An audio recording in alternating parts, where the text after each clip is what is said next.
Menurut Sekretaris Jenderal Kemendagri, Tomsi Thohir, kenaikan harga beras harus segera diantisipasi agar tidak semakin membebani masyarakat.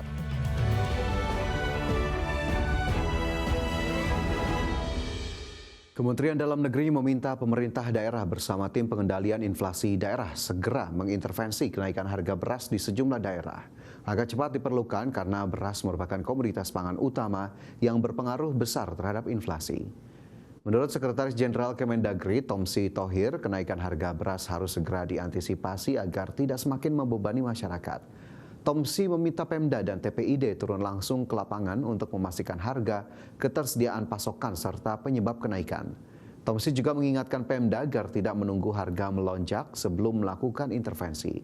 Pemantauan harga harus dilakukan secara aktif sehingga langkah pengendalian dapat diterapkan sejak muncul indikasi kenaikan.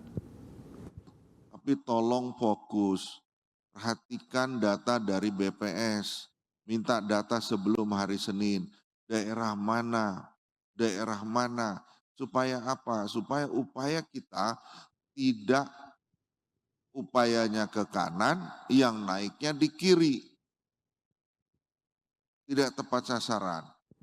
Menteri Lingkungan Hidup sekaligus Kepala Badan Pengendalian Lingkungan Hidup Muhammad Jumhur Hidayat terus melakukan mitigasi dan penanganan kebakaran hutan dan lahan atau Karhutla di Provinsi Kalimantan dan Riau.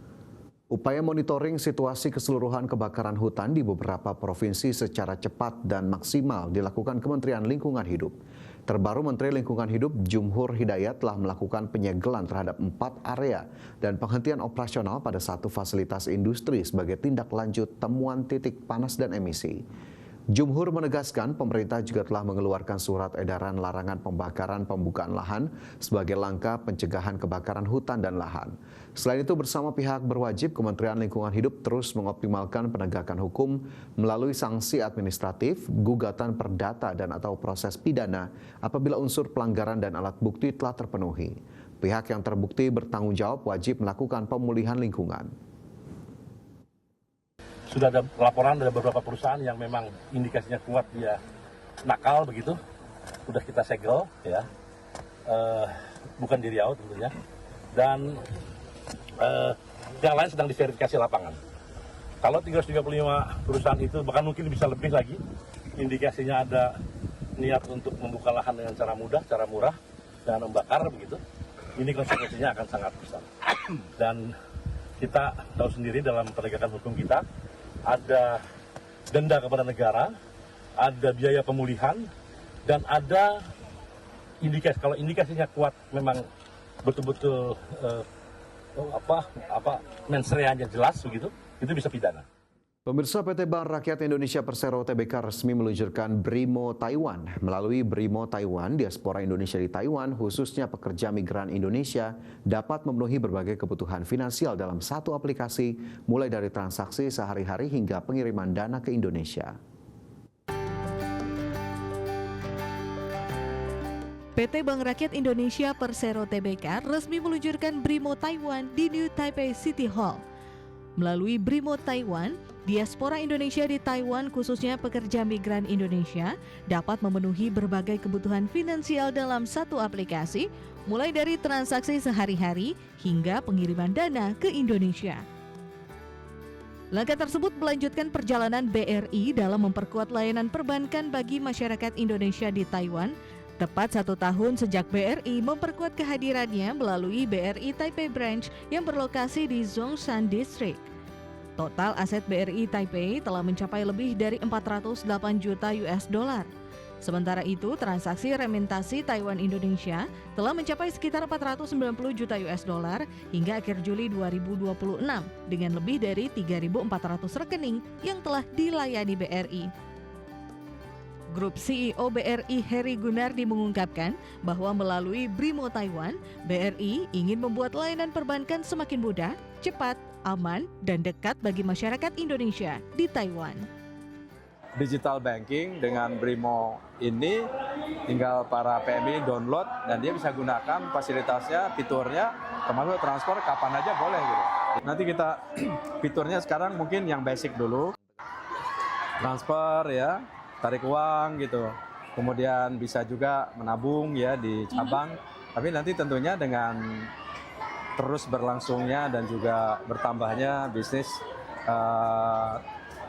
demand yang ada di Taiwan ini, fitur-fitur itu akan nanti di-upgrade. Misalnya bisa aja untuk katakan menabung untuk umroh, menabung untuk haji misalnya, dan lain sebagainya, itu kan kita bisa lakukan seperti itu. Layanan digital yang semakin mudah diakses, BRI mendorong PMI tidak hanya memanfaatkan layanan perbankan untuk kebutuhan transaksi dan pengiriman uang, tetapi juga semakin memahami pentingnya pengelolaan keuangan secara aman, terencana, dan berkelanjutan. Tim Liputan IDX Channel.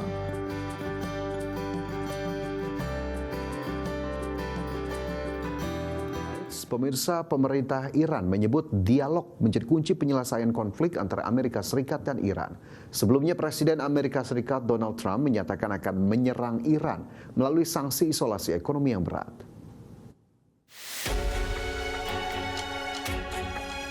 Menteri Luar Negeri Iran Abbas Araghchi mengatakan dialog yang saling menghormati antara Amerika Serikat dengan Iran menjadi salah satunya pilihan yang tepat untuk menyelesaikan konflik antara kedua negara yang masih belum usai hingga saat ini.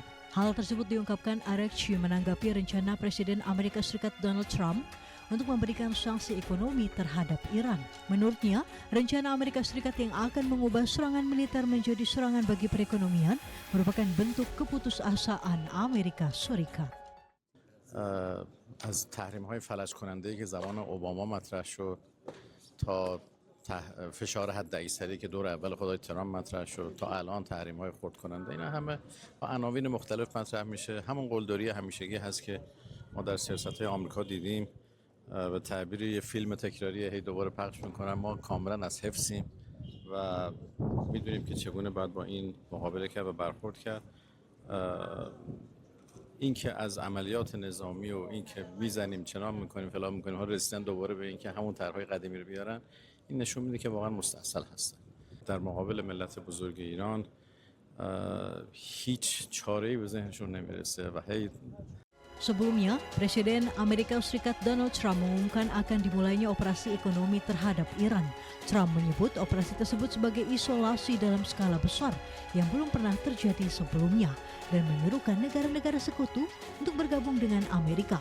Trump juga mengancam akan menjatuhkan sanksi terhadap negara-negara yang membantu Iran. Berbagai sumber, IDX Channel.